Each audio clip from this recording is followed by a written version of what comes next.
Salam sehat, sahabat Bayu Karta sekalian. Berjumpa lagi bersama Rumah Sakit Bayu Karta dalam podcast Bayu Karta tentunya. Ya, masih dalam rangka bulan kanker. Di sini saya nggak sendiri, saya ditemani oleh narasumber yang pastinya hebat-hebat. Nah, di sini kita punya 3 narasumber.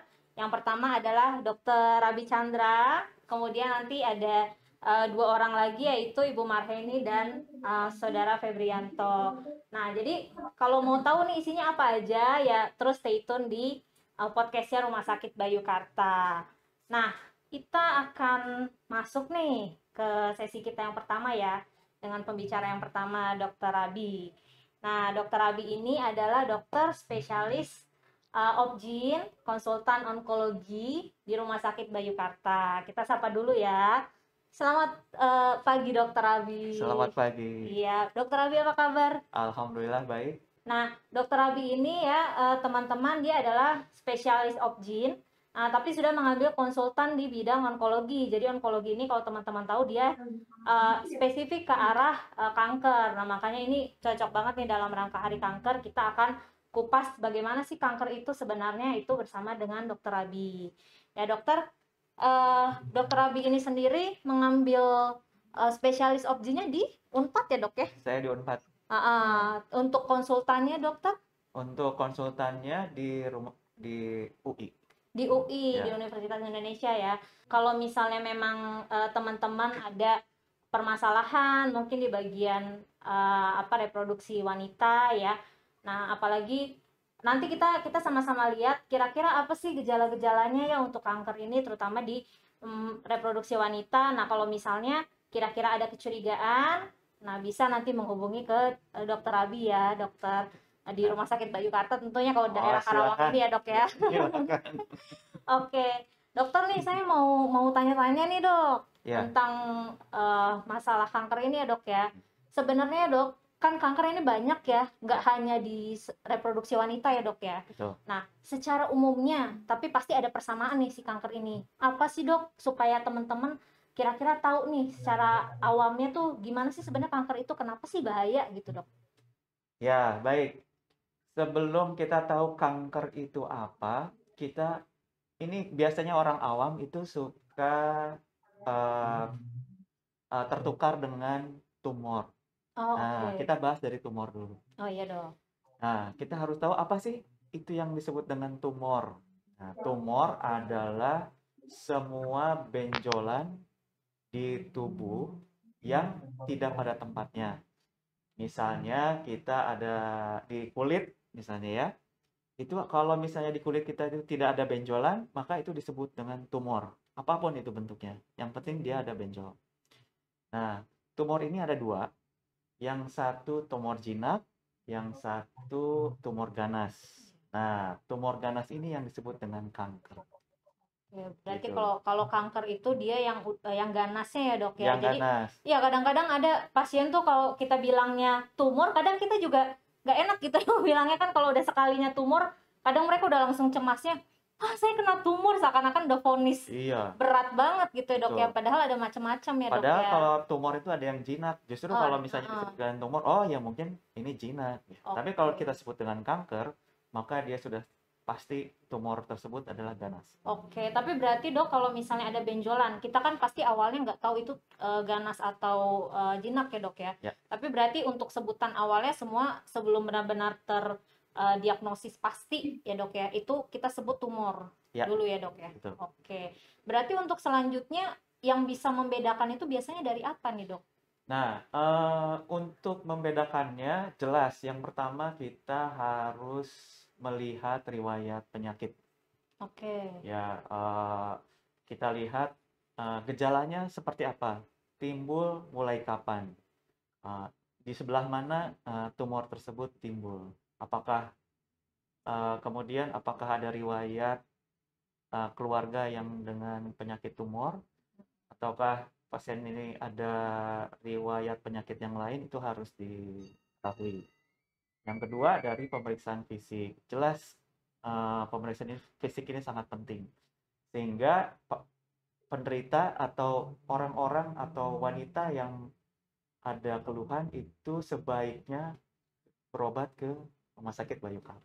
Oke, Good. berobat ke Rumah Sakit Bayu Karta ya dok Ya, ya. ke Berobat rumah ke, sakit. Ha-ha. Berobatnya yang pasti ke ahlinya ya dok ya, Iya, ke apa ke dokter gitu. Kalau bisa betul. memang yang memang spesialis apa onkologi, ginekologi, onkologi ya dok ya kalau untuk reproduksi wanita ya dok ya. Ya, Cuma kalau misalnya mungkin di sistem lain ya ada yang apa penyakit dalam bagian onkologi juga ya dok ya, atau pokoknya di tiap spesialisasi itu sebenarnya ada ya dok ya untuk ada, bagian onkologinya ya betul. gitu teman-teman. Jadi jangan jangan salah salah datang nih. Iya, Datangnya nanti ke yang kurang kredibel, tidak terpercaya dok, malah jadi tidak tertangani gitu. Nah tapi sebenarnya nih ya dok, kalau untuk kanker sendiri bahayanya apa sih sampai kita benar-benar harus sadar, harus tahu gitu, harus uh, kalau bisa cepat nih terdeteksi gitu. Memang bahayanya apa sih dok? ya, bahaya dari kanker itu adalah kematian. Oke. Ya, cuma sebelum pasien kanker ini meninggal, dia akan mengalami beberapa hal, mulai dari gejala yang ringan sampai dia mengalami gejala yang berat. Berat Itu ya dok. tergantung dari stadium kankernya. Kalau Oke. misalnya kita mengetahui kankernya sejak dini, maka gejala-gejala yang makin berat itu bisa dihindari. Soalnya kanker itu sendiri berarti kan tadi ya dok pertumbuhan apa pertumbuhan yang sel yang tidak di tempat seharusnya ya dok ya gitu. Berarti sel itu tersebut karena dia tidak di tempat seharusnya dia mengambil makanan dari sel-sel Ya, yang benernya ya dok ya. seperti itu. Ya. Gitu. Jadi justru sel tubuh kita yang sebenarnya itu akan terserap si nutrisinya atau kebutuhannya itu sama sel kankernya gitu teman-teman. Nah jadi uh, benar-benar kita harus bisa kalau misalnya bagus ya paling bagusnya memang deteksi secara dini. Nah dokter sekarang saya mau lanjut lagi nih ke yang lebih spesifik ya, yang dokter tangani biasanya kan kanker di sistem reproduksi wanita. Nah, biasanya ada apa aja sih dok kankernya di bagian tersebut? Ah, kanker reproduksi wanita itu banyak jenisnya, mulai dari paling luar yaitu kanker vulva atau kanker kemaluan. Oke. Yang kedua kanker vagina, ini jarang. Yang ketiga kanker leher rahim, ini adalah kanker yang paling sering. Kanker reproduksi wanita yang nomor satu. Nomor satu, Yang kanker paling sering terjadi. leher rahim itu Ya, sebutannya mungkin yang lebih umumnya kanker ya, serviks ya dok kanker ya. serviks. Oke. Yang keempat, kanker rahim. Kanker rahim. Yang kelima, kanker indung telur atau kanker ovarium. Ya, itu biasanya yang paling banyak terjadi di sistem reproduksi wanita. Ya dok. Oke. Kalau untuk berarti tadi yang dokter bilang kan paling banyak itu CA cervix ya dok Ya, ya. kanker leher rahim. Kanker leher rahim gitu kalau untuk bahasa awamnya. Cuma mungkin awam pun sekarang udah pada tahu nih cervix, kanker cervix gitu, CA cervix. Nah, ini dok kalau untuk CA cervix ini biasa yang dokter mungkin udah sering nanganin, udah dapet pasiennya banyak yang CA cervix. Biasanya rata-rata tuh orang datangnya itu kalau udah pas dia merasa keluhan apa gitu dok? Ya, biasanya pasien dengan kanker leher rahim dia akan datang dengan keluhan utama adalah perdarahan. Perdarahan. Ya, perdarahan. Jadi kalau misalnya setiap wanita dia mengalami perdarahan di luar waktu haid, itu harus segera mencurigai ada apa-apa. Jadi sebaiknya berobat. Yang kedua, biasanya perdarahan pada saat berhubungan, pasca postcoital bleeding atau perdarahan pasca senggama. Itu biasanya terjadi pada wanita yang masih ada suaminya. Yang ketiga biasanya adalah keputihan. Keputihannya khas, dia berbau encer, berbau busuk biasanya. Ya, itu pasien akan datang dengan keluhan keluar cairan banyak dari Kemaluannya kemaluan, ya. iya. Oke. Tapi bukan keputihan biasa. Karena kalau keputihan sebenarnya ada yang fisiologis juga ya dok ya, ada Ya, yang memang normal pada wanita, cuma mungkin kalau misalnya udah ada sesuatu yang kok beda nih dari keputihan yang biasa gitu ya dok ya. betul. Nah itu bisa dikonsultasikan ke dokter gitu, siapa tahu ini ya kita sih prevensi aja ya jadinya dok, tanda-tanda awal dari CA cervix seperti itu. Nah, kemudian kalau untuk jadi berarti tadi ya dok ya, perdarahan paling Perdarahan, seringnya ya. keputihan ya Keputihan, dok ya. ya. Yang ketiga ini nyeri pada panggul, Oh, pada nyeri pada pinggang. Ya, panggul. biasanya itu pada stadium-stadium lanjut itu Hmm. keluhannya nyeri pinggang, nyeri panggul. Oh, itu pada stadium yang lanjutnya ya Ya, dok ya. Oke. Berarti dok kalau kalau pasien-pasien tersebut yang sudah datang ke dokter setelah periksa lebih lanjut, dilakukan pemeriksaan fisik maupun penunjang gitu ya dok ya. Rata-rata pada ketemunya nih udah di stadium berapa sih dok? ya. Rata-rata kalau yang berobat ke saya itu stadium lanjut. Mm-mm. Biasanya sudah stadium 2 ke atas. Oh, dua ke Ya, atas. Oke. pasien dengan stadium 2 ke atas itu sudah sulit untuk diobati. Jadi Hmm. sebelum stadium 2 harus dilakukan screening. Oke. Nah, iya berarti itu dok kan pertanyaannya, berarti sekarang supaya ketemunya lebih dini ya dok ya. Karena mungkin kalau gejala ada beberapa gejala, cuma kalau gejala itu udah muncul ya mungkin sebenarnya memang udah lanjut ya dok Ya, ya. Perkembangan apa kanker sel kankernya itu sudah lebih lanjut, makanya sampai muncul gejala ya kan ya dok.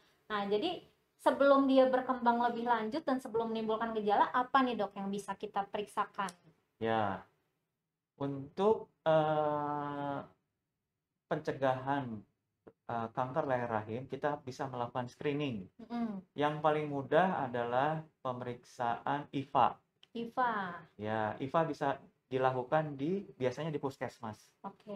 Ya, tapi kalau kita di Rumah Sakit Umum Bayukarta, kita selain melakukan pemeriksaan IVA, kita bisa melakukan pemeriksaan pap smear. Pap smear ya dok ya. Ya, Oke.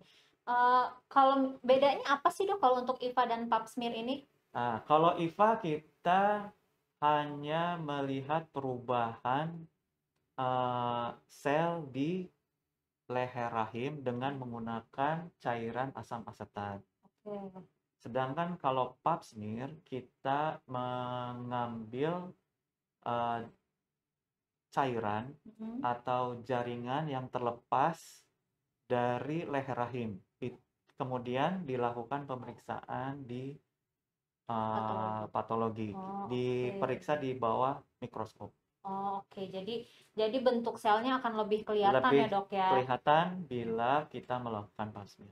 Oke, berarti bisa kalau misalnya untuk screening awal banget mungkin ya dok ya untuk yang IVA ya dok. Ya, Dan mungkin lebih mudah aksesnya untuk di puskesmas begitu puskesmas. ya dok. Cuma kalau misalnya mungkin untuk lebih pastinya lagi atau misalnya teman-teman masih kok rasanya masih ada kecurigaan nih, ada belum yakin nih, bisa mungkin untuk melakukan pap smear ya dok ya. Nah, berarti dok, kalau misalnya untuk faktor resikonya sendiri nih, gitu untuk CA cervix ini apa sih dok? Oh, apa namanya? Faktor risiko. Yang jelas satu, pernikahan usia muda. Oke. Yang kedua, eh, multi partner. Multi partner. Ya, jadi biasanya pada wanita yang berganti-ganti pasangan. Yang ketiga, perokok. Hmm. Itu banyak terjadi ya karena apa namanya penurunan kekebalan tubuh penurunan kekebalan tubuh karena faktor perokok. Radikal bebas juga ya dok Ya, ya dari rokok, asap rokoknya itu sendiri ya dok ya. ya. Tiga, empat, penggunaan alkohol, minum. Alkohol, oke. Yang kelima, gaya hidup. Oke, oke, oke.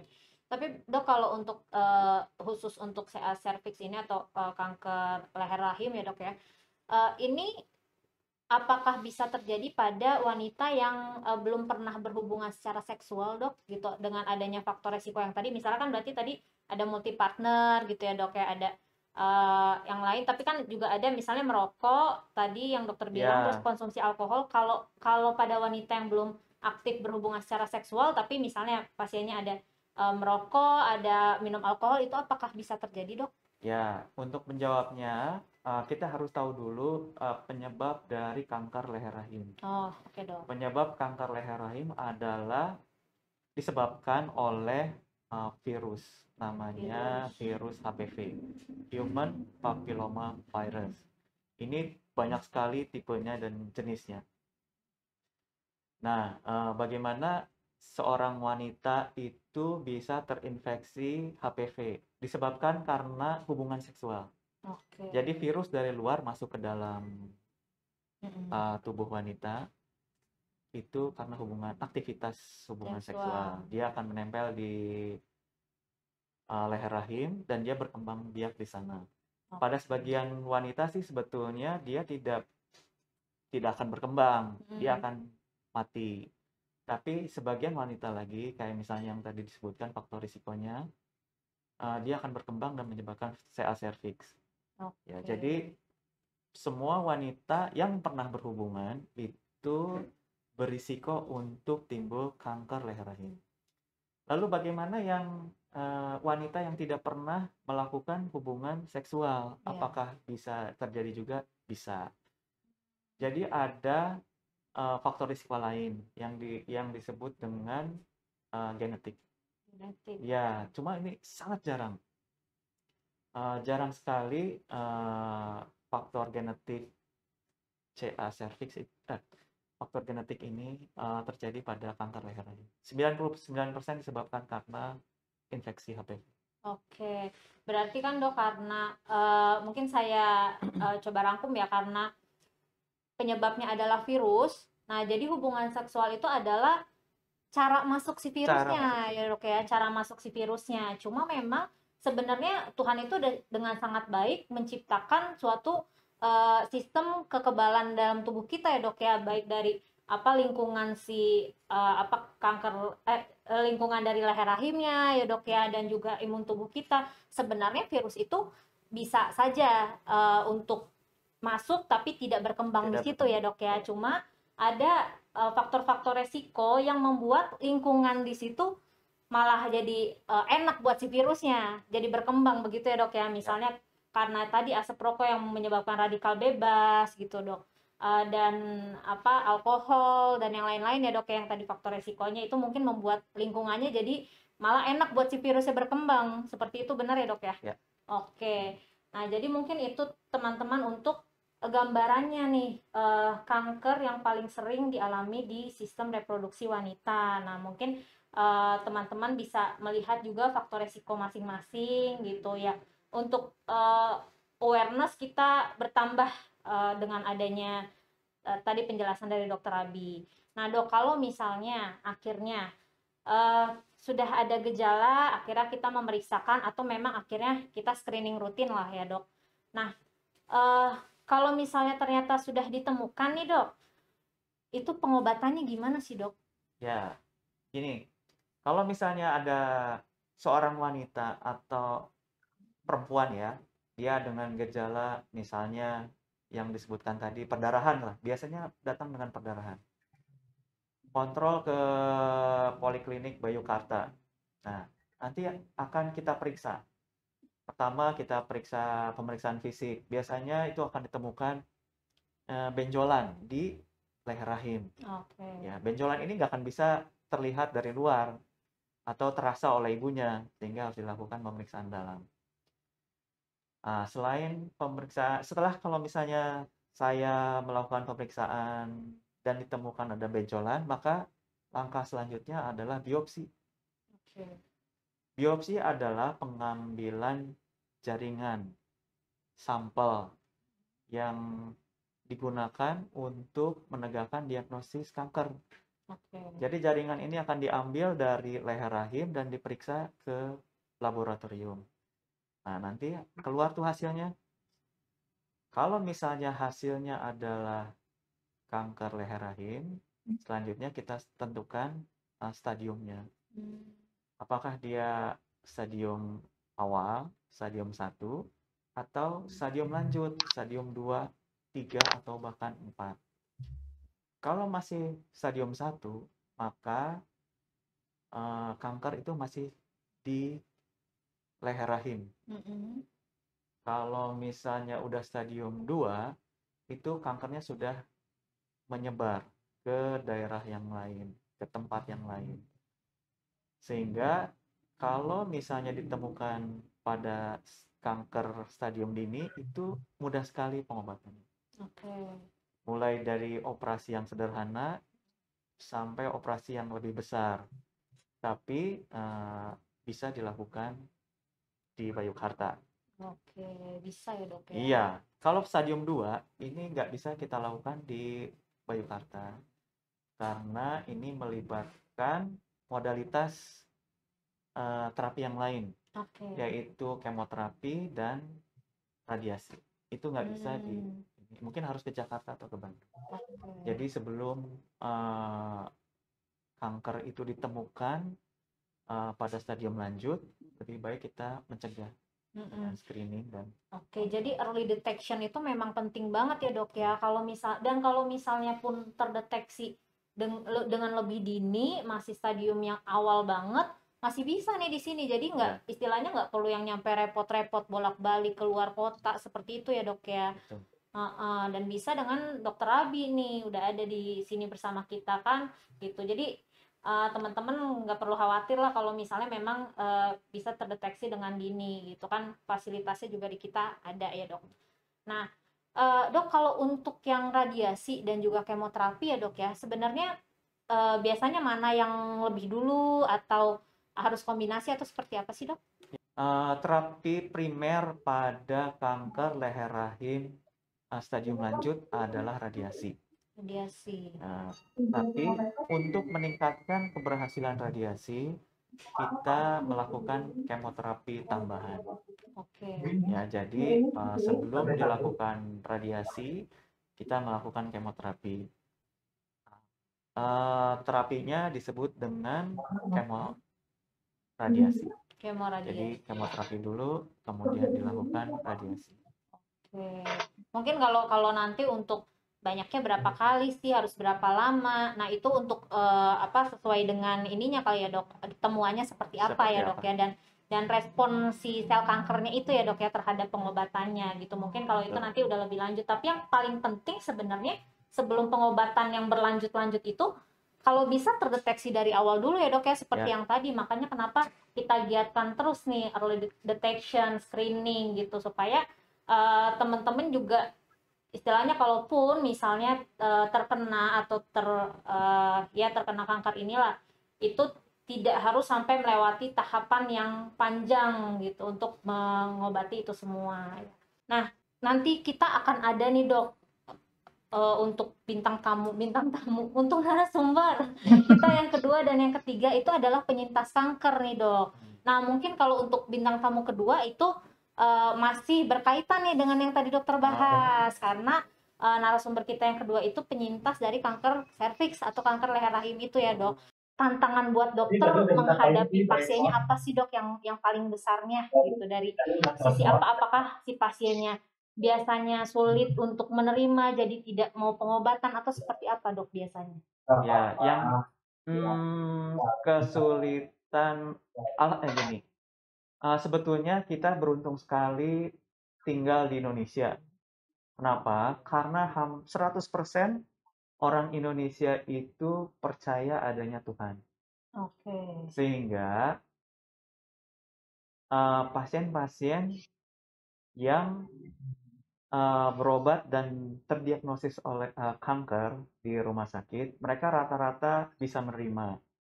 Hanya sebagian kecil saja yang tidak bisa, masih menolak, denial. Itu adalah hal yang wajar.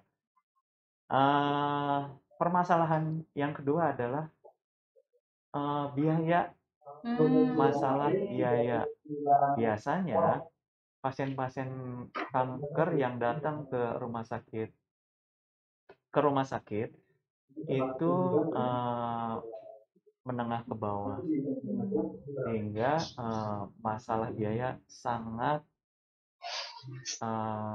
penting. Oke. Ya, Ya, ya. kalau untuk yang lain biasanya apa secara psikologis biasanya mereka sudah menerima. Oh ya itulah takdir gitu. Cuma begitu Hmm. mereka menerima, what next? Apa selanjutnya? Nah itu Mm-mm. yang mereka suka bingung. Duh saya nggak punya uang untuk berobat untuk dan sebagainya. Oke. Ya, ya, ya.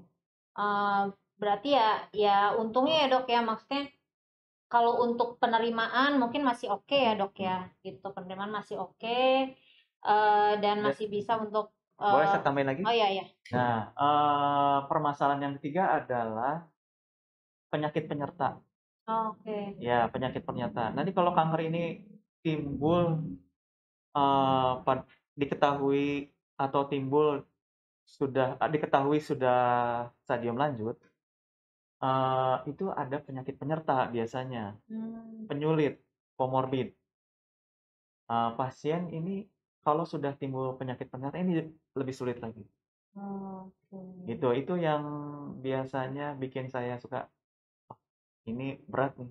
Mm-mm. Misalnya, pasien kanker leher rahim yang sudah metastasis, dia akan mengalami gagal ginjal. Yang paling banyak Oh. adalah gagal ginjal. Sehingga kalau misalnya ginjal sudah tidak berfungsi dengan baik, itu otomatis keadaan pasien pun akan menjadi lebih buruk. Nah, itu udah sulit. Oh iya, Sulit iya. kalau di kita biasanya yang banyak ditemukan adalah eh, penyakit komorbidnya dulu. Komorbid. Berarti lagi-lagi ya dok ya, komorbid ini kan sebagai penyulit itu timbulnya biasanya pada saat stadium lebih Stadium lanjut lanjut. ya dok ya.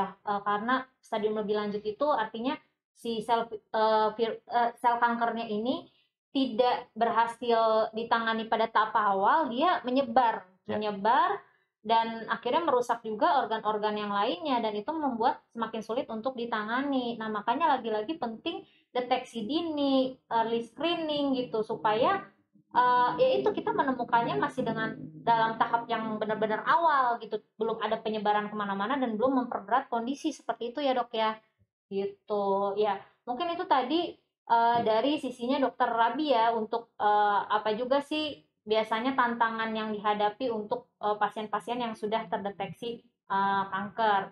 Nah sekarang mungkin terima kasih dokter Abi untuk menjelaskan tadi yang sudah dengan sangat jelasnya tadi semua gitu. Mungkin sekarang saya akan bertanya nih ke para penyintas-penyintas kanker gitu. Kalau tadi udah ada dari sisi sisi medisnya dari dokter Abi. Nah, sekarang saya ingin tahu nih apa sih sebenarnya yang dialami oleh para penyintas kanker ini? Bagaimana sih cara mereka untuk melewati itu semua? Nah, mungkin di sini dokter kita akan masuk ya dok ke pembicara kita yang kedua. Nah, itu ada Ibu Marheni Valentina, Eskep Nurse. Nah, ini Ibu Heni ini perawat ya Bu ya, perawat. Ya, Ibunya basicnya berarti sebenarnya dari dunia medis juga. Nah, ini Ibu Heni adalah penyintas CA cervix sejak tahun 2003-nya itu terdeteksinya kalau saya tidak salah ya. Kemudian Bu Heni mengalami eh, bermacam-macam tahapan lah sampai akhirnya Bu Heni dinyatakan bebas dari kanker. Benar begitu ya Bu Heni ya? Saya mau sapa betul dulu nih, Dokter halo Bu Catherine. Heni. Oke, Bu Heni, mungkin saya akan bacakan dulu untuk riwayatnya ya. Bu Heni ini sebagai perawat ya pekerjaannya, pernah bekerja di beberapa rumah sakit seperti di Santo Borromeus, kemudian Saint George of God Hospital, and Murdoch Hospital Perth Australia, kemudian juga di Rumah Sakit Santo Yusuf Bandung ya Bu ya. Ya, Nah betul. kemudian juga Bu Eni ini yang saya tahu pada saat tadi terdeteksi akhirnya ini masih dalam eh, tahap bekerja, maksudnya masih masih Bu Eni aktif bekerja ya, terdeteksi. Eh, ini saya mau tahu nih, bagaimana sih Bu pas awalnya itu Ibu akhirnya mengenali, wah ini kayaknya gejala kanker, atau emang dari awal benar-benar nggak tahu nih, cuma berobat biasa aja nih Bu? Baik, selamat pagi Dr. Catherine dan sahabat semua Rumah Sakit Bayukarta Karawang. Perkenalkan, nama saya Marheni Valentina, panggil saja saya Heni. Ya, yang awal sekali, yaitu secara waktunya saya memang harus mengganti KB dokter. Saya selalu pakai IUD setiap 5 tahun. Nah, saat itu saya ke dokter salah satu obgyn di Rumah Sakit Santi Yusuf, Dr. Maximus Mujur, SPOG, kemudian mau ganti IUD. Nah, ternyata saat dilihat, ya kok Mbak Heni kok ini ada sesuatu begitu. Nah, loh ada apa dokter? Ya pokoknya ada sesuatu yang beda. Saya lebih aman, lebih baik. Saya biopsi saja ya. Ya oke, ya baik dokter. Ya saya menurutlah seperti itu gitu. Kemudian di biopsi kira-kira hasil PA-nya lebih dari seminggu itu dinyatakan adenokarsinoma squamous itu. Ya hasilnya demikian. Saat itu saya memang sulit. Jadi seperti fase menolak itu denial ya. Kita faktor kejiwaan dari 5 itu fase pertama itu saya denial karena saat itu pulang menyiapkan besoknya saya harus sidang di Unpad.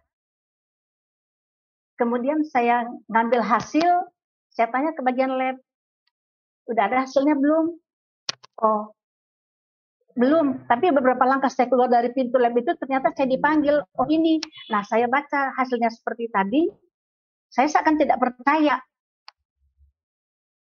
Karena mulai saat itu saya baca berkali-kali, waduh, masa hasil seperti ini? Sedangkan saya 3 bulan sebelumnya saya pap smear Dr. Catherine. Ya, jadi saya tenang-tenang aja sebetulnya mau di biopsi mau gimana gitu. Karena saya keluhan pertama itu ada agak sedikit nggak enak perut di bawah, bagian bawah. Itu saja. Saya kira mungkin saya terlalu capek karena memang mengurusin sidang jauh dari Bandung ke Jatinangor, sering pulang pergi, mungkin kelelahan sembari bekerja, sembari ibu rumah tangga dan lain-lain seperti itu. Untuk misalnya keputihan yang berbau dan perdarahan banyak itu saya nggak ada. Jadi saya ya bersyukur sebetulnya ditemukan saat saya ganti KB itu, begitu dokter. Ya. Oke, jadi bisa dibilang memang kebetulan ya Bu ya ketemunya. Iya betul. Kalau nggak saya bisa bablas. Iya. Ya, pada betul, saat ya. ditemukan itu dinyatakan oleh dokternya itu stadium berapa nih Bu? Ya. Masih awal kah atau sudah lanjut? Ya, setelah di biopsi hasilnya ada itu di stadium 1 dokter. Ya, sehingga dari dokter Maximus langsung dirujuk ke Prof. Herman Sutanto. Ya, dan begitu saya sorenya segala macam pemeriksaan dilakukan, langsung saya ke Prof. Herman Sutanto. Lalu ya saya bilang, dokter saya siap kapan saja lakukan, mau operasi mau radiasi silakan saja, saya sudah siap. Karena kebetulan presentasi si Aservik itu di angkatan kami di Unpad itu tahun 2000 saya yang membawakan. Saya yang presentasi sendiri kelompok saya dokter. Jadi ya saya juga sudah tidak banyak bertanya dan kebetulan juga saya dulu di kamar operasi sering menolong seperti itu gitu. Yang pasien-pasien si Aservik harus diangkat semuanya, harus histerektomi semuanya seperti itu. Saya bilang ke Prof. Herman, silakan dokter, saya sudah siap. Asal jangan besok, karena besok saya harus sidang ke Unpad, besok subuh saya harus berangkat ke Jatinangor. Ya seperti itu dokter Catherine. Jadi bahkan setelah terdeteksi itu, Ibu masih harus sidang ya Bu ya? Wah perjuangannya ya, besoknya, itu persis. saya Besoknya membayangin subuh saya harus gimana Jatinangor. Ibu pikirannya mungkin udah nggak fokus ya Bu ya? Ya, dalam hal ini saya hanya berdoa malam hari itu, Tuhan tolong saya berdamai dulu dengan yang penyakit yang saya dengar. Karena besok saya mau sidang, saya mau konsentrasi sidang di Unpad. Karena ini juga salah satu untuk masa depan saya. Biar saya bisa masih berbuat banyak. Keinginan saya seperti itu, dokter. Ya. Oke, ya. Oh, saya udah nyampe bingung nih karena kalau saya mungkin juga mendengar hal tersebut ya sebelum hari yang penting lah istilahnya ya. pasti kalut juga gitu ya. Tapi puji Tuhan kalau misalnya ibu juga masih bisa apa ya, tadi yang kayak dokter Abi bilang ya, karena masyarakat Indonesia juga masih sangat tinggi kepercayaannya pada Tuhan ya dok ya. Jadi ada juga rasa penyerahan kepada Tuhan ya dok untuk bisa menjalani ini semua. Nah, Ya. tadi ibu bilang di stadium 1 berarti ya bu ya? Iya Ketemunya dokter, ya? stadium 1B, ya 1B. Iya 1B. Berarti Ya, yang tadi ya dok ya, kalau misalnya tadi 1B masih bisa untuk operasi aja penanganannya ya dok ya? Bisa. Oke. ya, Nah, tadi kan Bu Heni juga bilang sebenarnya sebelumnya udah pap smear ya, Bu, untuk deteksi ini 3 bulan sebelumnya. Nah, mungkin ya. saya kembali dulu ya, Bu, ke Dokter Abi sebentar. Kalau misalnya untuk screening ya, Dok ya, itu biasanya disarankan berapa lama sih, Dok? Maksudnya untuk frekuensinya, screening rutin gitu, Dok? Ya, kalau kita melakukan screening menggunakan pap smear, itu tergantung dari usia. Kemudian, apa namanya, usia pada saat dia pertama kali pap smear. Usia sekarang juga berapa. Biasanya kita melakukan pap smear itu 3 tahun sekali. 3 tahun Kalau sekali. hasilnya baik. Oke. Cuma sebetulnya ada syarat untuk dilakukan pap smear.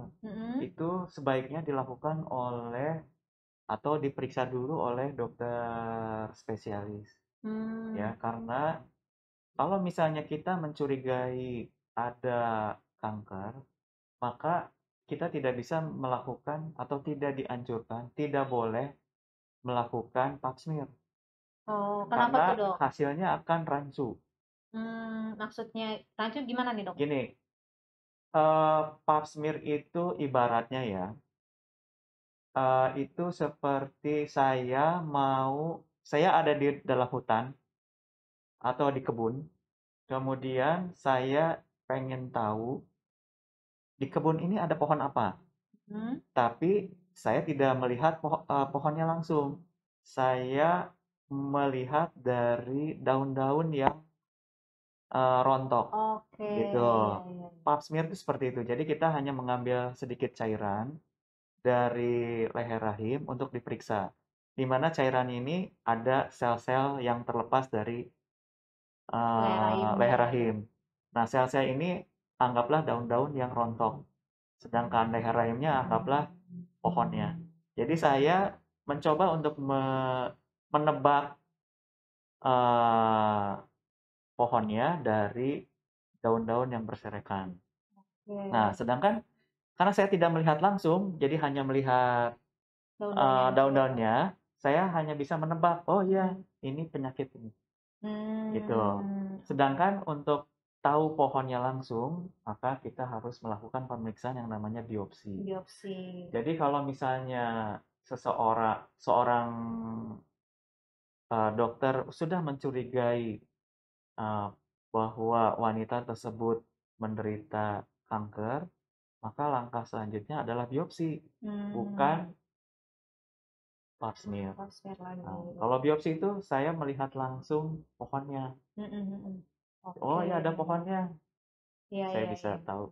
Berarti memang kalau untuk rutin ya, screening rutin 3 tahun sekali. 3 tahun Itu sekali. pun kita baiknya sih memang kalau misalnya belum ada gejala ya dok ya, belum ada ini, kita tetap rutin gitu. Cuma kalau misalnya memang udah ada gejala yang kita curigai, ya bagusnya tetap harus diperiksa dulu ya dok ya sama spesialisnya gitu, untuk benar-benar menentukan langkah apa nih selanjutnya pemeriksaan yang dibutuhkan. Apakah masih tetap pap smear kalau misalnya memang ternyata dari dokter spesialisnya oh tidak ada kecurigaan ke sana gitu ya dok ya, atau memang kalau sudah ada kecurigaan akhirnya dibiopsi untuk benar-benar menentukan lebih jelas. Berarti memang penting sekali nih untuk konsultasi ke dokter spesialis. Nah, jangan kemana-mana dulu nih teman-teman, karena nanti di akhir juga kita akan kasih tahu jadwalnya dokter Abi nih kalau misalnya teman-teman mau konsultasi ya. Nah, kita kembali lagi ke Bu Eni ya Bu ya. Nah, Bu, setelah Ibu akhirnya terdeteksi ada suatu cancer yang Ibu alami ya Bu, kemudian Ibu berarti kan menjalani tahapan-tahapan pengobatan. Nah, pasti saya yakin nggak cuma sebentar tuh Bu, Ibu menjalani semuanya ya Bu ya. Ada perasaan lelah nggak sih Bu, atau kayak putus asa gitu pada saat menjalaninya? Ya, saat saya mendengar hasil patologi tersebut, saya merasakan dunia kiamat. Besok saya akan mati, seperti itu. Dan saya merasa sendiri, sampai mulai dari telapak kaki saya sampai ke paha saya baal. Saya melihat hasil itu harus berjalan kira-kira 50 meter ke klinik Dr. Maximus yang biopsi pertama, dan saya tidak ingat apa-apa, tiba-tiba saya sudah ada di tersebut. Seperti itu. Fase-fase yang saya alami, ada fase denialnya ya ada, fase bargaining tawar menawar ada, fase marahnya saya ada, kenapa kok saya, padahal saya udah menjaga semuanya. Fase depresi ada, kadang-kadang saya menangis sendiri gitu, tapi saya harus bangkit lagi, baru absen. Dan saya menerima, ngapain saya lama-lama mikirin itu yang tidak perlu. 85% pikiran saya negatif, bahwa saya akan mati seperti itu. Tapi saya kembali menyadari bahwa saya punya Tuhan. Semua Tuhan itu punya rencana yang indah buat semua ciptaannya. Jadi saya juga berpikir, awalnya saya sampai lupa bahwa saya akan ya drop dan drop seperti itu. Kembali saya ya minta jalan kuasa Tuhan melalui doa-doa saya, ternyata punya rencana yang baik. Sampai hari ini justru saya bersyukur karena saya bisa lebih peduli buat sesama sejak saya menderita kanker serviks itu, dokter. Ya, jadi fase itu, kejiwaan itu semua saya alami. Ya, seperti itu. Ya pasti ya, sangat panjang perjalanannya, cukup berat juga ya, Ya. Bu ya. Ya. Mungkin yang saya mau tanya lagi, apa sih Bu yang membuat Ibu benar-benar akhirnya ya tadi ya, selain mungkin Ibu akhirnya menyadari nih, ya saya masih punya Tuhan. Tapi apakah pada saat Ibu menyadari itu sebelumnya ada memang dukungan dari orang-orang terdekat gitu? Apakah menurut Ibu pada saat itu ya support orang-orang di sekitar itu benar-benar membantu Ibu juga? Seperti apa nih Bu untuk Ya, support dari itu sekeliling? support yang luar biasa, terutama dari suami saya, karena anak-anak saya saat itu masih SD sama SMP, S3, kemudian dari teman-teman bekerja, dari dokter-dokter semua, dari dosen-dosen saya. Karena pas saya sidang itu, saya tidak menyampaikan apapun, seolah-olah saya itu ya biasa gitu. Selesai sidang, kemudian diumumkan hasilnya, alhamdulillah puji Tuhan dapat nilai A saat itu. Nah, setelah itu baru saya minta waktu untuk dosen untuk mengucapkan terima kasih. Dan saat saya mengucapkan ungkapan itu, saya juga minta doa daripada dosen-dosen penguji saya dan teman-teman saya semua yang menghadiri sidang saya. Karena pulang dari sidang, saya akan langsung ke rumah sakit. Saya sudah pesan tempat di Borromeus untuk akan dilakukan operasi. Nah, jadi dosen-dosen itu sampai saya mau masuk kamar operasi aja masih telepon terus. Oh, dulu belum ada WA ya, jadi SMS, ditelepon terus. Pokoknya harus kuat, dan pasti bisa. Saya yakin Bu Heni bisa berjuang sehat seperti itu, dokter. Itu dari semua pendukung, orang-orang terdekat, bahkan yang saya yang tadinya tidak kenal juga, ada yang telepon apa segala macam yang membesarkan hati saya dan menguatkan saya sampai saat ini. Oke, luar biasa sekali Bu untuk apa yang sudah dialami ya, itu benar-benar perjuangan juga gitu menjalaninya. Ya. Dan Ibu akhirnya menjalani pengobatan berarti di operasi ya Bu ya, di operasi, kemudian pada kan Ibu 2003 ya terkenanya. Ya. Pada tahun berapa akhirnya Ibu dinyatakan benar-benar bebas dari sel kanker tersebut? Kemudian pada saat kapan juga Ibu benar-benar sebenarnya udah merasa wah kondisi fit, kondisi nggak ada masalah gitu, dan Ibu sebenarnya tetap bisa menjalani kegiatan sehari-hari seperti biasa gitu? Nah, terima kasih dokter. Saya di awal bulan Februari itu saya operasi 2003, kemudian operasi diangkat semua total, Karena saya bilang jangan semua aja diangkat dokter. Memang dokter menawarkan saat itu ini mau di radioterapi atau mau operasi begitu. Saya bilang lakukan protokol sesuai dengan ilmu yang dokter punya. Sampai saat itu saya juga telepon dokter-dokter teman saya di Perth, dokter ya dia percayakan karena dimanapun di seluruh dunia itu sama protokolernya gitu.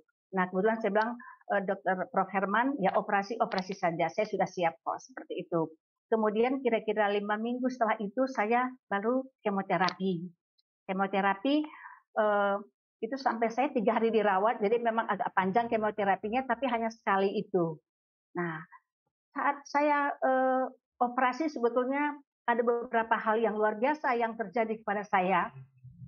Saat itu saya begitu kesakitan hari kedua, saya sampai nggak kuat seperti itu. Nah, kebetulan saya epidural anestesi, jadi dokter-dokter anestesi yang dulu di kamar operasi ya dekat dan mereka jenguk. Diberitahu, Hen, kalau sakit nanti dimasukkan aja obatnya, seperti itu. Obatnya itu morfin isinya dilarutkan. Nah, sampai habis morfin itu, ternyata saya bukannya tambah sakit, semua kali gatal seluruh tubuh. Ternyata saya dicek lagi sama dokter saat itu almarhum dokter Himendra sama almarhum dokter Marsudi Rasman sama dokter Afifi, ternyata saya alergi morfin, dokter. Semua tubuh saya kaligata semuanya. Sampai dengan kaligata itu saya seperti rasa sakit saya itu seperti jadi sedikit gitu. Nah, akhirnya diganti obat yang lain. Saat itu saya berdoa, pas kira-kira jam 3:30 biasanya suster-suster pada cuci muka, saya sekamar berdua, saya di jendela. Kebetulan pasien yang sebelah itu dia operasi usus dan pindah ke ICU, jadi tinggal saya sendiri. Selesai suster membersihkan saya, mencuci muka saya, dengan saya kesakitan masih beringis seperti itu, saya hanya berdoa. Selesai berdoa itu, saya seperti sadar tidak sadar, tempat tidur saya seperti diayunkan. Diayun sekali, 2 kali. Ibarat kita main ayunan-ayunan itu yang kita nikmat sekali rasanya. Saya terbangun sampai saya, aduh, siapa ya? Nggak usah godain saya, nggak usah ganggu gitu. Saya kira teman-teman yang lain mungkin dorong tempat tidur atau apa gitu. Saya lihat sekeliling nggak ada siapa-siapa. Saya hanya bilang seperti ini, Tuhan, kalau memang Tuhan tadi melakukan itu menjamah saya, betul-betul memberikan saya kesembuhan, saya ingin sekali lagi saja. Saya merem dan betul itu terjadi. Saya seperti diayunkan 2 kali, bolak-balik. Sampai saat ini saya tidak pernah kesakitan apa-apa lagi sejak itu, dokter. Iya. Nah, satu hal lagi, saat saya kemo, itu saya 12 hari nggak bisa makan, dokter. Sampai saya mau diimbus kembali, karena nggak bisa makan apapun, berat badan saya drop turun, karena semua penuh sariawan. Seperti itu. Saya, ya karena dengan rasa segala macam itu dengan minta kepada Tuhan, sore hari saya ingat makanannya di Bormis itu terkenal enak-enak, dokter, dan kita bebas memilih begitu ya. Tapi saya sesuap langsung saya balik miring. Setiap datang yang mengantar makan teman-teman itu, saya seakan-akan nggak ada nafsu, nggak ada rasa gitu. Jadi saya itu nggak pernah lapar gitu. Mungkin kita tahu juga dari dokter Abi, mungkin salah satu sel kanker itu juga bisa membiarkan orang itu tidak ada rasa lapar gitu. Ya, seperti itu. Ya saya kembali berdoa, itu saya ingat jam 6, hampir maghrib, jam 6 sore, karena biasanya jam 5:30 itu dibagikan makanan. Saya sampai menangis berdoa, saya ingin Tuhan, ingin mencicipi rasa pahit, rasa asin, rasa asam, rasa manis. Saya ingin sekali itu, kembali saya bisa kecap di lidah saya. Itu tiba-tiba jam 12 malam, dan suami saya selalu menungguin, saya bangunin dia, saya minta nasi goreng. Seperti itu. Sejak itu sampai saat ini nggak ada keluhan apa-apa lagi. Segala macamnya is okay. Ya, seperti itu, dokter. Oh, benar-benar pengalaman yang, wah, puji Tuhan sih Bu. Kalau misalnya memang apa ya, dengan Ibu berserah ya, justru ya berserah gitu pada Tuhan, memintanya pada Tuhan, dan dengan tetap menjalani semua proses gitu, akhirnya seperti semuanya tuh bekerja sama ya dalam tubuh Ibu. Akhirnya Ibu jadi tidak merasakan sakit lagi gitu, akhirnya juga masih bisa merasakan dengan indera pengecapnya gitu. Itu Ya. ya anugerah yang luar biasa sih Bu untuk perjuangan Ibu yang pastinya nggak mudah gitu secara Iya. psikis maupun secara fisiknya ya Bu menjalani ini semua gitu. Ya. Saya akan lanjut untuk ke eh, Mas Febrianto dulu ya Bu ya gitu. Nanti di akhir saya masih tetap ada pertanyaan untuk Ibu Heni dan juga Mas Febrianto gitu. Oke, kalau tadi kita udah mendengar cerita yang luar biasa dari Bu Heni, sekarang saya mau ngajak teman-teman semua untuk mendengar cerita lagi nih dari satu narasumber kita.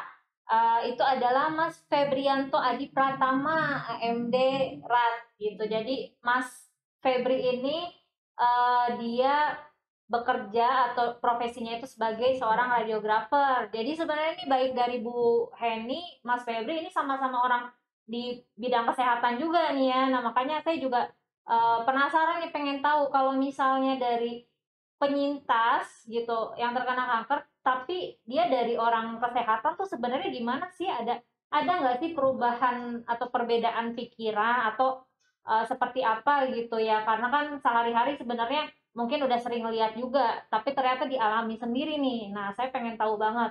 Uh, Boleh kita terhubung aja nih ya sama Mas Febri. Halo Mas Febri. Halo dokter, selamat pagi. Apa kabar ini Mas Febri? Puji Tuhan, baik. Oh, Ini puji sebelumnya Tuhan. maaf, Iya. telingaku kurang begitu dengar karena bekas efek pengobatan 6 tahun yang lalu. Oh, oke. Waktu Iya, iya. Mas Febri ini 2016. sekarang masih bekerja sebagai radiografer ya Mas ya? Ya, puji Tuhan sekarang masih bekerja sebagai radiografer di salah satu rumah sakit swasta di Sukabumi.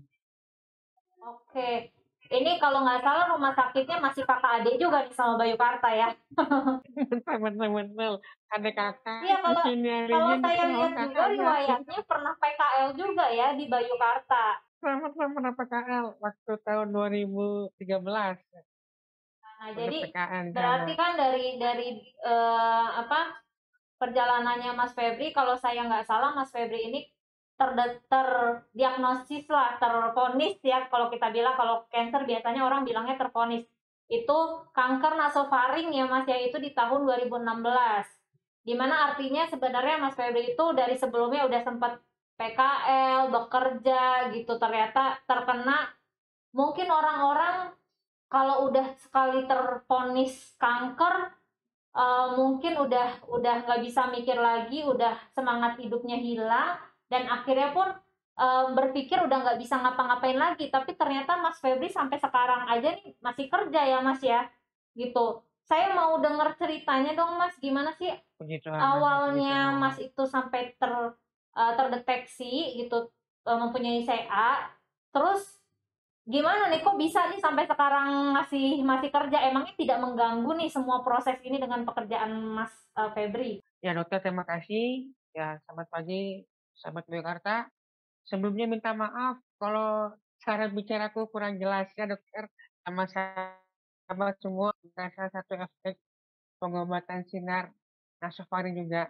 Ya, dulu jadi tuh sebelum didiagnosa kanker nasofaring gigi, aku ke dokter gigi ya kan. Kata dokter gigi, oh ini giginya bolong, ya kan. Akhirnya ditambal giginya tuh yang bolong ya kan. Udah gitu udah ada 3 sampai 5 kali kalau nggak salah balik ke dokter gigi sampai dicabut giginya korban kan dengan alasan itu giginya nggak bagus numbuhnya ya kan. Ya udah akhirnya ya udah kamu dok cabut aja dah itu kan.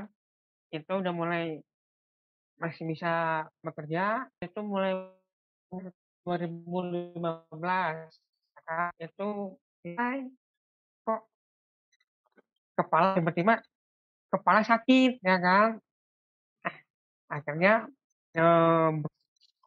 dokter saraf ya kan, kata dokter saraf, oh ini mah vertigo ya kan. Akhirnya dirawat di sama dokter sendiri gitu, vertigo nggak perubahan. Akan disuruh pulang dulu kan, disuruh pulang, itu tuh masih kepala masih sakit, lalu masih udah gitu aku aktivitas normal tapi didoping obat sakit anti nyeri karena supaya nggak terlalu pusing kepala ya kan. Nah, pas singkat cerita, pas saat lagi tugas kerja masih radiographer juga, tiba-tiba tuh hidung mimisan banyak kan pagi-pagi, hanya ke teman teman sejawat yang sama-sama nakes juga. Ada teman, itu mah lu kecapean Pep. Jadi udah biarin aja, ya kan. Ya udah kan akhirnya aku pikir positif aja. Ya kali ya bener sih gue emang kecapean, ya kan. Nah tuh, udah mulai berjalannya waktu, lama-lama tambah sakit kepala kan, nggak kuat. Terus tiba-tiba juga pita suara nggak ada, ya kan. Nah, orang tua nyaranin, nah MRI-nya MRI ya kan. Kebetulan MRI-nya di Bayukarta, MRI-nya ya kan. Nah, pas di MRI itu hasilnya kata dokter, oh Bu, ada benjolan dua, ya kan. Yang satu udah nempel di pita suara, yang satu lagi udah mau nempel ke otak, ke bagian otak, ya kan. Habis dari situ di dokter spesialis THT ada keluar hasilnya, akhirnya CT scan lagi buat bener dibandingin bener apa enggak. Nah pas di CT scan apa hasilnya ada massa di nasofaring. Nah terus kata dokter THT, udah Bu biopsi, ya kan. Pas di biopsi lalu hasilnya keluar, seminggu hasil biopsi itu kan digabungin sama MRI sama CT scan, ya akhirnya menjurus ke sana ke karsinoma, ke nasofaring, ya kan. Nah terus dari situ apa namanya dirujuk ke Jakarta, ke Darmais, ya kan. Nah pada saat pada saat ketahuan aku kanker, ya namanya juga manusia ya, manusia biasa, cepat drop, ya kan. Terus asa udahlah gue mati aja lah, nggak ada gunanya gue, ya kan. Toh pasti bakal mati, bener tadi kata Bunda Henny bilang, ya kan.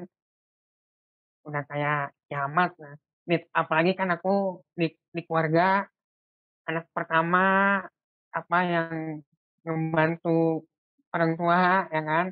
Ada juga masih sekolah, ya kan. Terus akhirnya orang tua yang negasin, ayo kamu berangkat, ya kan. Mau sembuh nggak, ya kan. Aku tetap sempat ribut tuh kan, aku sama orang tua kan. Ya udah akhirnya oke, yuk berangkat. Kita berangkat ke Jakarta, ke Darmais, ya kan. Pas sampai di Darmais, terus pas masuk ke lobinya itu ibu bilang, kamu lihat tuh di situ tuh banyak yang lebih parah dari kamu sakitnya, ya kan. Emang sih aku lihatin emang itu kan pusatnya kanker ya. Aku sih emang benar-benar parah, ada yang ya maaf ada yang sampai ya aneh-aneh lah pokoknya kondisi tubuhnya. Nah dari situlah aku, ayo Bu, Pak, ayo aku mau berobat. Akhirnya awal Maret 2016 mulailah kemonya 4 kali, sinar luarnya 35 kali, lalu sinar sinar dalamnya 4 kali gitu. Yaitu selama sinar, kalau kemo pokoknya maaf, selama pengobatan pulang pergi Karawang Jakarta, hanya pas waktu sinar radiasi udah itu pulang pergi Jakarta Karawang dari Senin Oke, sampai Jumat gitu. iya, berarti itu prosesnya itu eh, semua prosesnya Mas ya, itu berapa lama Mas menjalani total, berapa bulan atau berapa tahun yang Mas jalanin untuk semua proses pengobatan ini? Ya, kalau dihitung sih kan awal awal masuk, maksudnya awal awal berobat tuh bulan Maret, Maret adalah kurang lebih 1 tahun. beres beres beres pengobatan itu akhir November November 2016 ya. Gitu. Oke, ya ya. Tapi itu perjuangan juga ya Mas ya, bolak-balik Jakarta gitu, dan itu prosesnya juga pasti bukan sesuatu yang ringan lah ya pada saat dijalanin. Pasti ada semacam efek efek yang dirasakan ya, kayak mual kayak gitu, atau pokoknya yang ngerasa lemas di badan kayak gitu ada Mas rasakan? Ada selama kemo itu efeknya mual, muntah. Jadi kalau ada orang makan atau ada iklan makanan, jauhin, nggak mau, jangan deketin, pasti muntah bawaannya. Itu Iya iya iya. maaf, kurang lebih 2 minggu nggak makan setelah kemo, makin turun drastis. Makanya sebenarnya kalau yang saya perhatikan ya, eh, orang-orang yang menjalani kemo ini pun memang dia kan punya punya perjuangannya sendiri ya. Artinya memang selain melawan si kankernya itu juga melawan efek-efek yang terasa gitu pada saat proses pengobatan gitu. Salah satunya yaitu tadi mual yang akhirnya asupan makannya berkurang, padahal sangat-sangat penting gitu makanan itu untuk tubuh kan gitu. Jadi kadang-kadang kelihatan kurus atau kelihatan kayaknya kurang kurang bergizi, bukan sekedar juga karena si sel kankernya menyerap makanan ya, tapi dari orangnya sendiri pada saat menjalani itu dia berkurang gitu asupan makannya ya Mas ya. Makanya Ya, benar-benar betul. support dari keluarga, mungkin dari orang-orang terdekat itu sangat penting ya Mas ya, untuk membantu Masnya tetap semangat untuk menjalani dan untuk asupan makan gitu, bener ya Mas? Betul, betul, betul. Makanya pas kalau udah waktunya makan, ya orang tuh, udah nggak apa-apa makan. Yang penting ada asupan gizi juga, terus banyak juga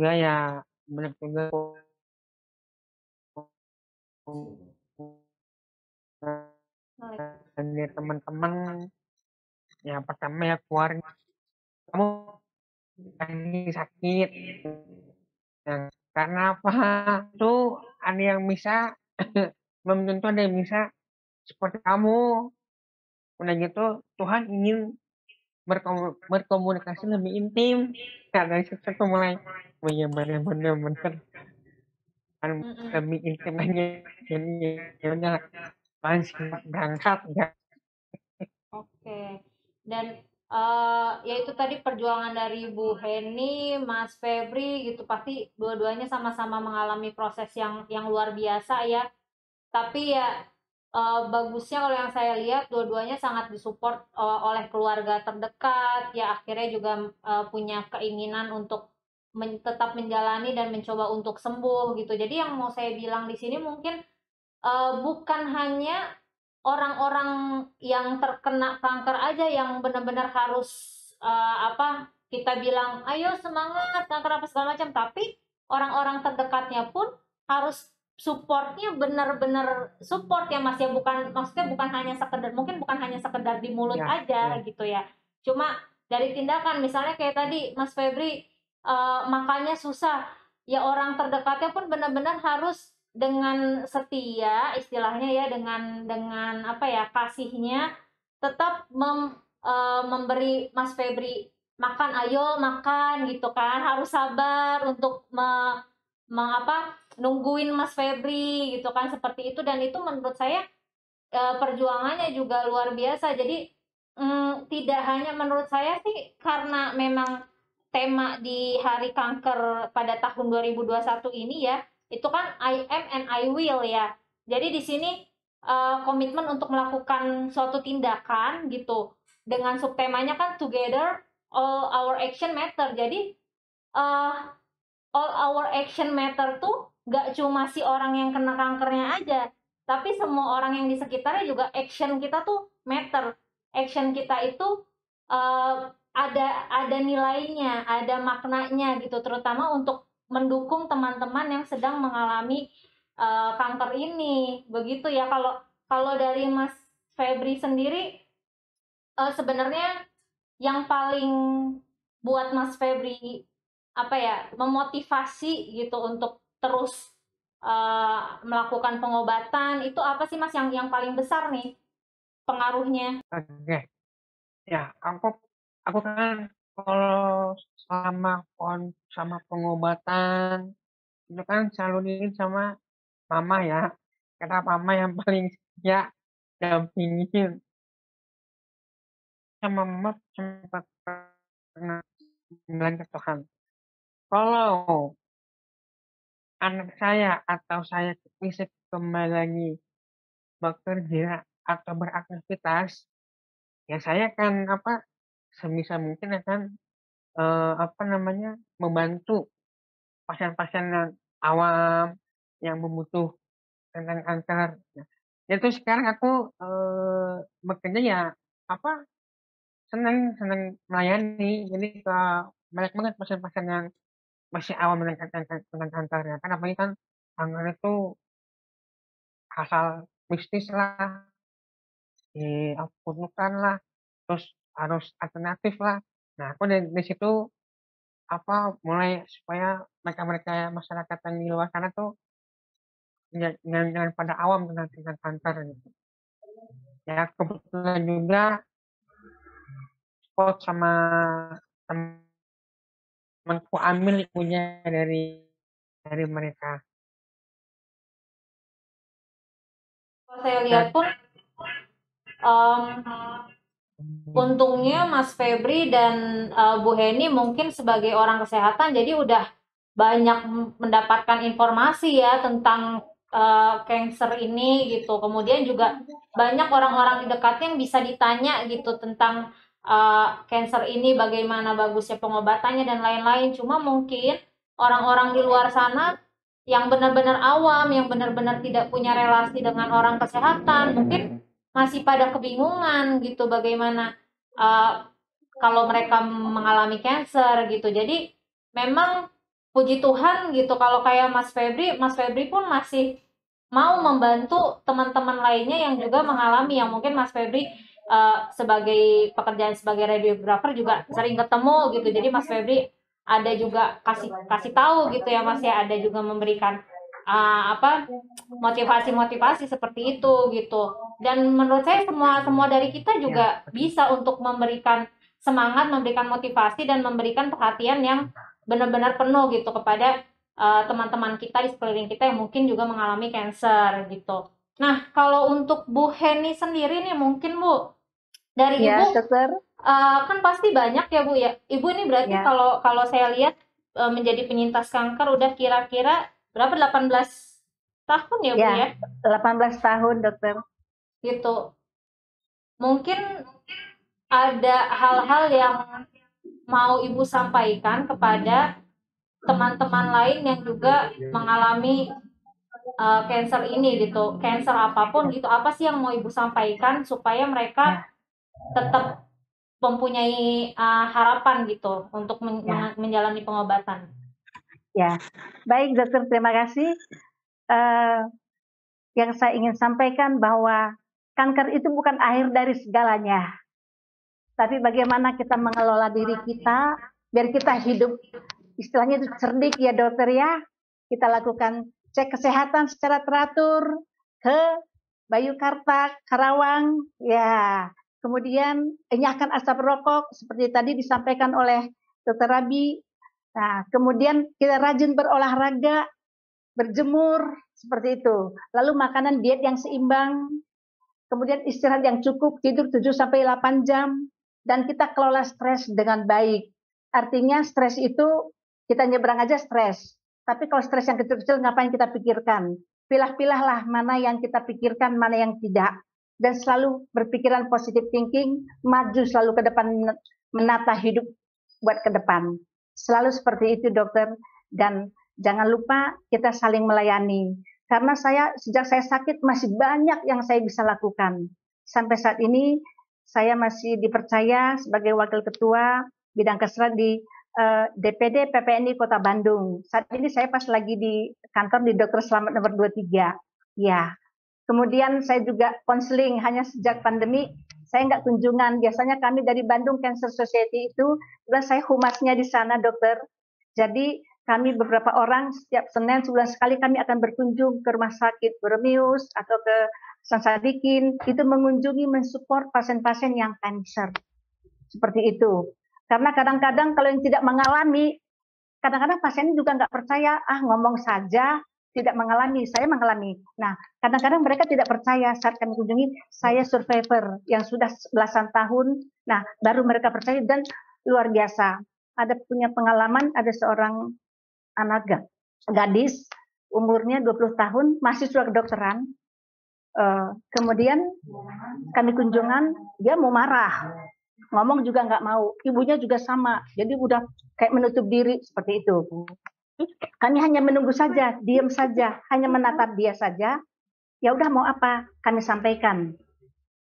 Saya pesan apa? Loh, ibu-ibu ini sakit juga. Iya, kami sudah belasan tahun sakit jadi survivor. Sejak itu dia menangis, dia merangkul.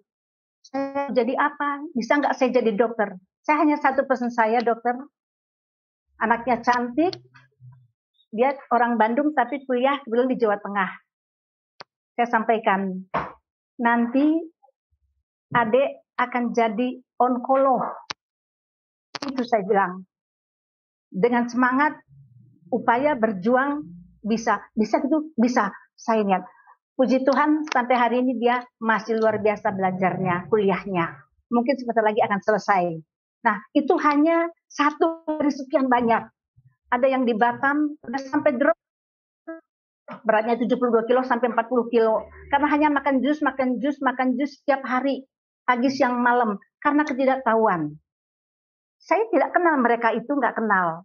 Hanya lihat dari website DCS, dari kontak humas, seperti itu. Dia telepon saya. Bahkan pernah dia marah, seakan-akan marah ke saya. Saya jadi mendengar yang baik. Pernah nelpon 2 jam sampai telinga saya panas. Akhirnya udah saya kasih tahu kunci-kunci, kata kuncinya semua apa yang saya pernah lakukan itu saya sampaikan.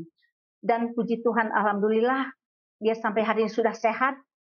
Beratnya sekarang sudah 60 dan dia tidak perlu diet lagi. Dan sekarang kalau saya ingat dia, pasti 1-2 hari dia pasti menghubungi saya. Jadi seakan-akan kami itu ada kontak, chemistry seperti itu. Dan masih banyak sekali hal-hal yang masih bisa saya lakukan. Ya, kunjungan pasien, juga mengelola rumah singgah. Kami punya rumah singgah, Bandung Cancer Society itu rumah singgah kasih, Jalan Sukabungah nomor 7 Bandung, seberang RSHS. Di situ rumah singgah untuk dewasa gratis, dokter. Ya, gratis dari seluruh pasien-pasien kanker seluruh Indonesia boleh di sana. Dengan catatan dia BPJS kelas 3. Nah, itulah banyak hal lah. Kemudian di Jakarta juga saya masih ada bendahara di Asosiasi Advokasi Kanker Perempuan Indonesia. Kebetulan ketuanya Ibu Arianti Baramuli. Jadi banyak kegiatan Bandung Jakarta, hanya pandemi aja yang sering kami ketemu sama Febri. Adik Febri ini luar biasa juga. Luar biasa. Saya halo Febri ganteng. Ya, seperti itu singkatnya dokter. Ya.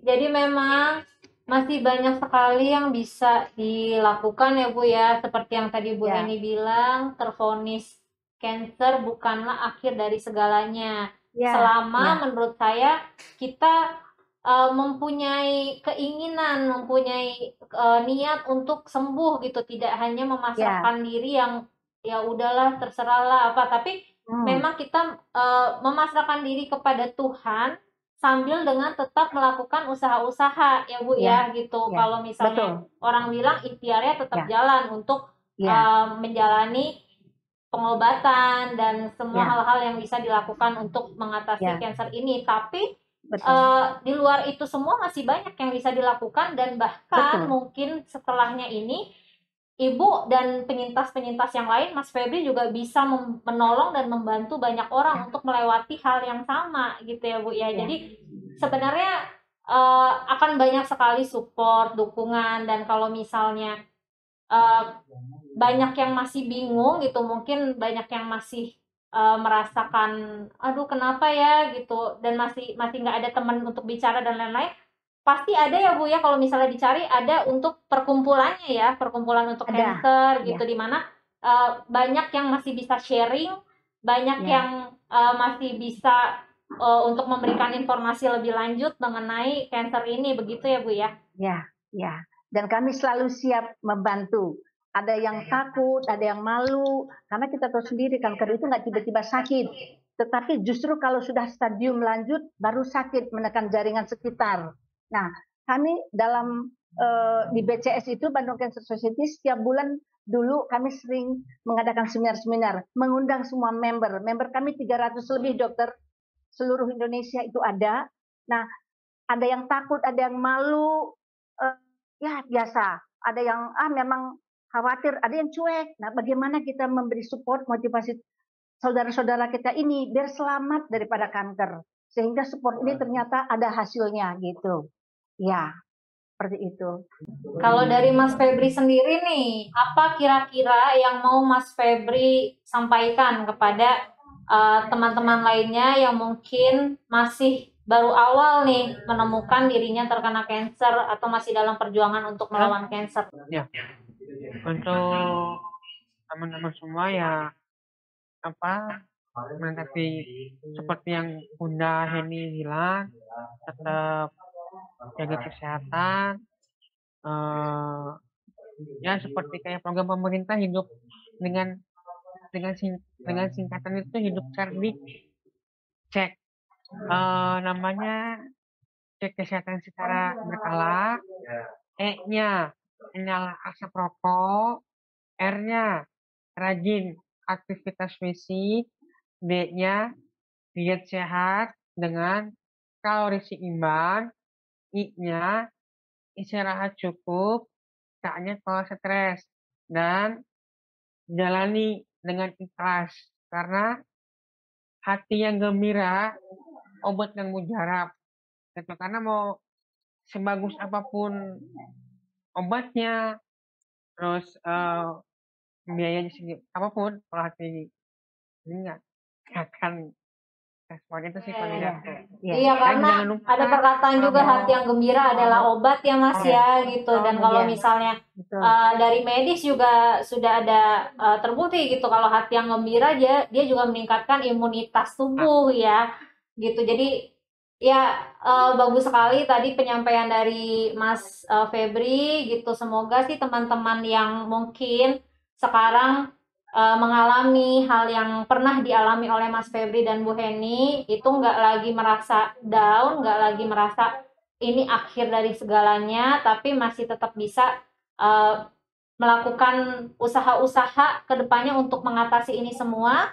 Jangan ragu juga untuk mencari tahu, mungkin ada perkumpulan-perkumpulan yang bisa saling mensupport gitu. Jadi kalian nggak sendiri di sini, jangan pernah merasa sendiri, jangan pernah merasa putus asa gitu, karena semuanya pasti bisa membantu gitu dari semua komunitas dan yang lainnya gitu. Nah, mungkin Mas Febri dan Bu Heni untuk sekarang ini aja mungkin yang bisa kita sampaikan ya, tapi semoga apa yang kita udah bicarakan tadi, walaupun mungkin masih banyak lagi yang bisa dibahas nih, karena ya saya tahu kanker itu luas, perjuangannya sangat bervariasi gitu. Orang-orang yang lain juga mungkin mengalami hal yang berbeda mungkin dari Bu Heni dan juga Mas Febri yang masih terus-terusan berjuang mereka gitu. Cuma mungkin karena keterbatasan waktu juga kita harus akhiri, tapi yang pasti pesan dari Bu Heni, pesan dari Mas Febri, saya yakin itu bisa menjadi semangat bagi kita semua gitu. Dan juga teman-teman yang di sekitar orang-orang yang terkena cancer mungkin juga bisa memberikan supportnya, memberikan dukungannya yang benar-benar dukungan nih, nggak cuma sekedar ucapan di mulut aja gitu. Karena seperti yang tadi udah dialami Mas Febri dan Bu Heni, support itu salah satu bentuk apa ya, pendorong motivasi yang luar biasa ya Bu ya untuk bisa menjalani ini semua gitu. Ya. Aku mau sedikit tambahin. Jadi Oh. untuk sahabat-sahabat Bayu Karta, kalau kalian ada keluhan-keluhan yang nggak enak, ayo datang ke Bayu Karta. Bayu Karta siap melayani sahabat-sahabat semua ya. Oke? Sampai tetap Ya. semangat. Oke. Ya. Oke, Ya, ya, ya. terima Ya, kasih. dokter, saya juga mau mengungkapkan sebentar. Ya, terima kasih untuk direksi dari Rumah Sakit Bayu Karta, Dr. Catherine, Dr. Rabi, juga Kang Sandy. Semoga Rumah Sakit Bayu Karta sukses, maju, dan jaya melayani tugas mulia dengan sepenuh hati dan kasih. Amin. Terima kasih. Amin. Ya. Untuk semuanya, ya. Tetap semangat. Iya. Terima kasih. Oke teman-teman, kalau tadi kita udah mendengar banyak dari Bu Heni, dari Mas Febrian, Febrianto juga. Nah, ini sekarang kita mau masuk ke dalam pemberian giveaway. Nah, jadi caranya teman-teman yang udah menonton sekalian nih bisa mendapatkan giveaway tumbler cantik dari Rumah Sakit Bayu Karta. Nah, ini caranya gampang banget. Teman-teman tinggal repost aja podcast kita ini di story-nya teman-teman di IG. Nah, ini waktunya kita kasih waktu nih 1 kali 24 jam dari penanganan podcast ini gitu. Jadi podcast ini akan ditayangkan jam 10 pada hari Kamis 25 Februari. Nah, nanti berarti akan kita tutup pada hari Jumat tanggal 26 jam 10 juga gitu. Jadi teman-teman tinggal repost aja dan tag 5 orang temannya. Nanti yang beruntung akan mendapatkan tumbler cantik dari Rumah Sakit Bayu Karta. Oke teman-teman, mengingat lagi tadi yang sudah kita sampaikan, kita bahas dengan Dokter Rabi ya, itu kalau deteksi dini ini penting banget untuk teman-teman ya, apalagi yang mungkin sudah mulai merasakan gejala gitu. Cuma lebih bagusnya lagi memang deteksi rutin ya pada orang-orang yang sudah mempunyai faktor resiko misalnya. Nah, ini gimana sih caranya kalau di Karawang ini? Gampang aja. Kita di Rumah Sakit Bayu Karta sudah ada tadi Dokter Rabi ya, spesialis obgyn, konsultan onkologi. Nah, jadi teman-teman khususnya yang wanita tentunya yang kira-kira mau memeriksakan kesehatan reproduksi wanitanya, itu bisa konsultasi ke Dokter Rabi. Nanti kita akan tampilkan untuk jadwalnya Dokter Rabi.